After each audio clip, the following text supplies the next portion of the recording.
Bonjour à tous et à toutes, bienvenue dans ce Good Morning Market du 10 avril, j'espère que vous allez bien. Le S&P et le Nasdaq ont légèrement monté hier, 0,14% pour le S&P 500 et 0,39% pour le Nasdaq. Ce matin, dans les contrats à terme, nous sommes neutres. On attend le chiffre de l'inflation de 14h30 aux États-Unis. Le Nikkei a baissé de 0,62% cette nuit. Et donc voilà, je vous le dis, on attend à 14h30 l'indice des prix à la consommation américain. Il est attendu à 3,4%. Alors attention, si jamais ce chiffre devait dépasser les attentes, si on était au-dessus des 3,4% annuels, on pourra avoir une correction dans les indices, la correction que je vous mentionne depuis un petit moment, mais rien n'est sûr encore, on n'a encore pas eu ce chiffre. Et c'est le VIX qui va décider de tout ça, on va l'observer, je vais vous en parler dans quelques instants. On est 72% parmi les gérants du CME Group à attendre une baisse des taux qui serait effective le 31 juillet. Juste petit signal éventuel, je suis allé chercher ça. On a une épaule tête-épaule potentielle dans les indices américains.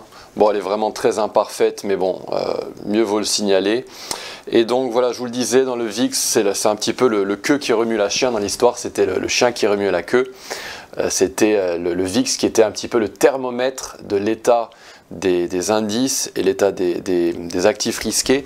On a un VIX, je vous le dis, depuis quelques temps, qui est dans un triangle ascendant. Si jamais il devait casser à la hausse, on pourrait monter jusqu'à 18,42. C'est un chiffre qui avait failli être atteint lors de l'expiration des contrats à terme, souvenez-vous, du 14 février. C'était le jour de la Saint-Valentin, peut-être que vous vous en souvenez. Et on avait frôlé donc ce 18,42. Et par la suite, on avait été rejeté violemment à la baisse et les indices avaient progressé. Donc 18,42, valeur à se souvenir. Mais si jamais on devait casser ce triangle haussier, ce triangle ascendant dans le VIX à la baisse, on pourrait visiter les niveaux des 12, 11, voire 9,7, qui est une cible algo. Si jamais on devait baisser dans le VIX, eh bien on monterait dans les actifs risqués. Donc le VIX, il vous dit il vous donne beaucoup d'informations.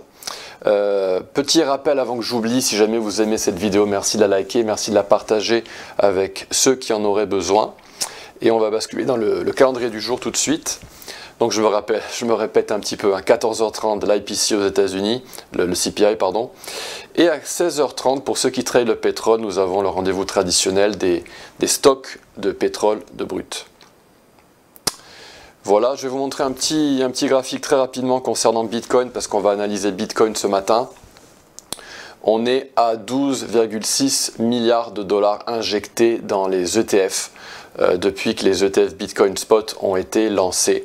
Donc voilà, c'est un chiffre très important, un nombre très important.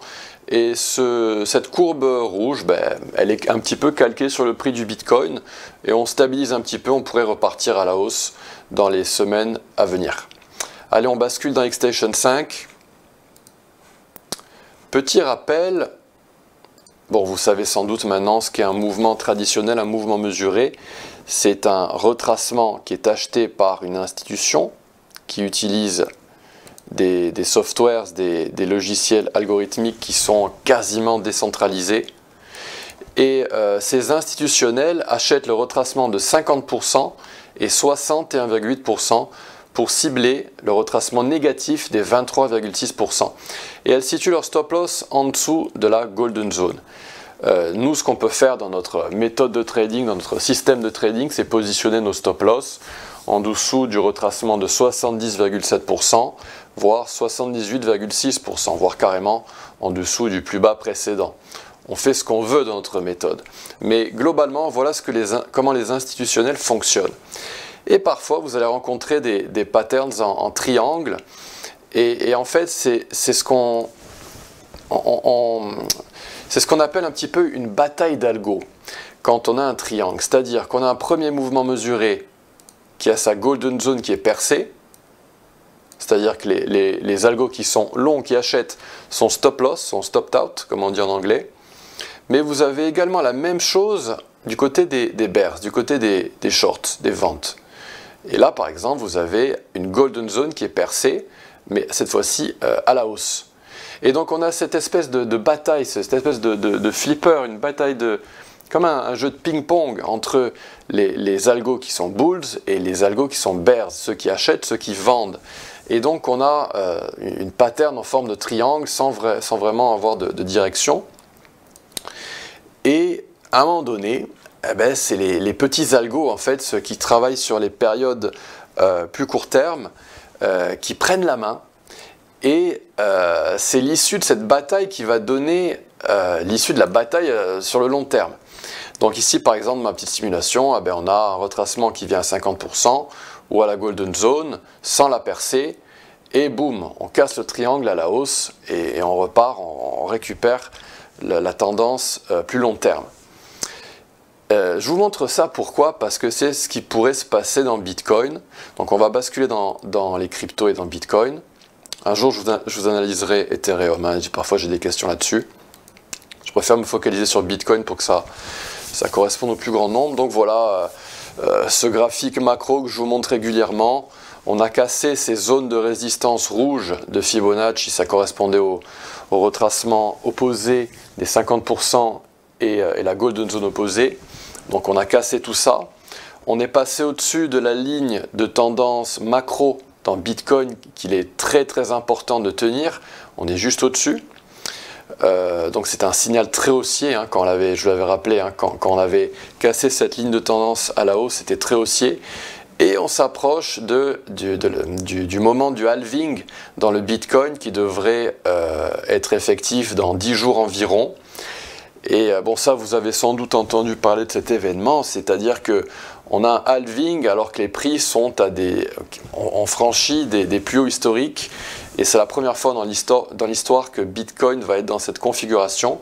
Donc voilà, Bitcoin est un actif jeune, donc on va très souvent se retrouver dans des moments un petit peu historiques qu'on n'a jamais connus. Donc voilà, là on a un prix de Bitcoin qui a franchi des plus hauts historiques récemment et on a un halving alors qu'à l'époque ce n'était pas le cas. En weekly, en hebdomadaire, donc vous voyez bien qu'on a cassé cette ligne de tendance. On est en train de faire un petit marteau baissier. Il reste encore beaucoup de jours pour clôturer cette bougie en hebdomadaire. Donc on va voir ce qui va se passer. Et en journalier, bon, je vous le rappelle, hein, toutes mes boîtes vertes ont parfaitement réagi à la hausse.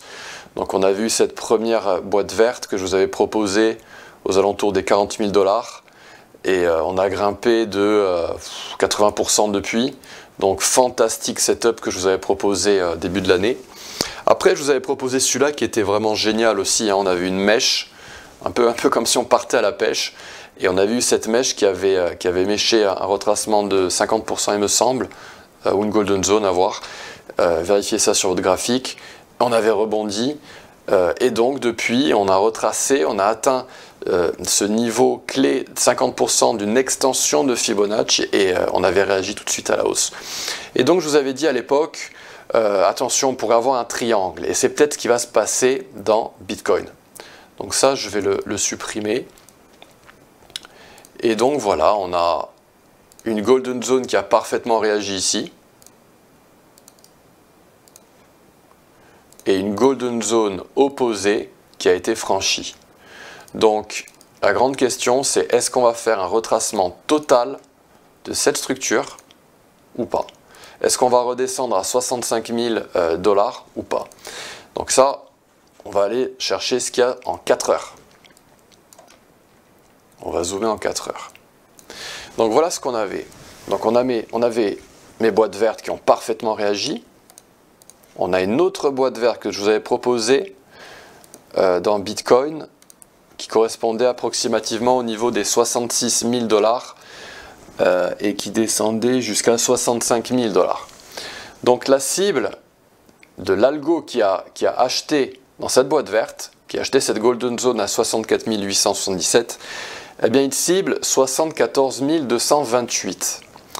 Comme on n'a pas atteint cette cible, vous voyez qu'on est venu monter, on était bien dirigé et puis patatras, on s'est un petit peu ratatiné et on est redescendu. Ça pourrait signifier qu'on pourrait revisiter ce niveau des 66 000 $. Je vous le mets en rayon. Voilà ce niveau. On pourrait redescendre ici et revisiter ce niveau des 66 000 $, voire 64 877, pour ensuite partir à la hausse aux alentours des 80 000 $. C'est-à-dire qu'on pourrait faire un grand triangle revenir au niveau de la Golden Zone, faire un petit retracement à la hausse, un petit retracement à la baisse, et après on partirait et on décrocherait violemment et on casserait tout à la hausse pour s'orienter vers les 80 000 $. C'est assez difficile de le savoir, il faut rester humble.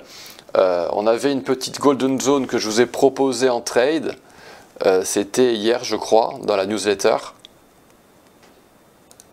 On est venu au retracement des 50% et on est en train de réagir un tout petit peu à la hausse. Donc c'est un petit moment tricky, comme on dit en anglais, un petit moment un petit peu plus difficile à prévoir parce qu'on est dans une grande consolidation potentielle. Donc attention à ne pas vous faire piéger, mais si vous prenez un stop loss, c'est la vie, il faut respecter son système. Si votre système vous dit d'entrer en position, vous entrez en position, et si vous prenez le stop loss, vous le prenez. Mais sachez qu'on peut toujours redescendre aux alentours des 66-65 000 $ pour continuer un triangle, et après, voilà, on verra la suite. C'est très baissier dans le Bitcoin, en dessous des 56 228. Là, par contre, c'est une autre histoire. Il ne faut surtout pas descendre en dessous des 56 228.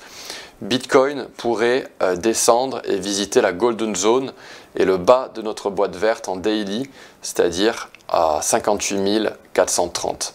Voilà.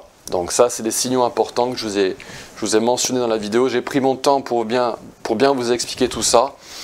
Mais n'hésitez pas à revisionner la vidéo et la mettre en pause pour bien disséquer mes graphiques. Voilà, chers amis, ce que je pouvais vous dire sur Bitcoin. Il nous passionne, Bitcoin. Je vous donne rendez-vous demain matin. Si vous avez aimé cette vidéo, merci de la liker et de la partager avec ceux qui en auraient besoin. Vous pouvez me poser des questions, n'hésitez pas, sur les réseaux sociaux, dans la section commentaires sur YouTube, mais aussi sur Twitter ou Instagram. Vous pouvez me trouver sous le nom d'Antoine XTB. A bientôt chers amis, à demain et je vous souhaite une très très belle journée. Au revoir.